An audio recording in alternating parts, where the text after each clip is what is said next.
আগে যেমন ডায়মন্ড খুঁজে পাওয়াটা খুব রেয়ার একটা ব্যাপার ছিল, এখন একটা কুমারী মেয়ে খুঁজে পাওয়াটা রেয়ার ব্যাপার হয়ে গেছে। বিয়ে তো করেন নাই, করতে যান সামনে, আর যারা করেছেন তারা তো আমার কথা বুঝবেন যে কারেন্ট জালেও যে জাটকা ধরা পড়তো, এখন আপনি কি বলবো পবিত্রতার জাল দিয়ে সার্চ করেন, দেখেন কয়টা কুমারী মেয়ে খুঁজে পান। স্কুল কলেজের মেয়েরাও এখন কুমারী নাই, স্কুল কলেজের মেয়েরাও এখন কুমারী নাই, অনেকেই নাই, ইল্লা মাশাআল্লাহ।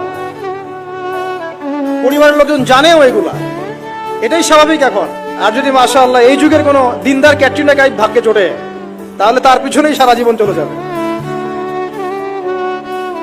তো পরিবারে ঢোকার আগেই মানে বিয়ে শাদী করে সংসার গোছানোর আগেই পড়াশোনাটা শেষ করে ফেলেন, কারণ ওর পরে রেসপন্সিবিলিটি বাড়বে, আপনার অনেক কাজের চাপ চলে আসবে। এগুলো সুন্দর মতো ব্যালেন্স করা খুব ডিফিকাল্ট, এত সহজ না। যুগটা ভাই এত কঠিন যে সবকিছু পারফেক্টলি করার চেষ্টা করার পরেও কখনো কখনো হিমশিম খেয়ে উঠে পারি।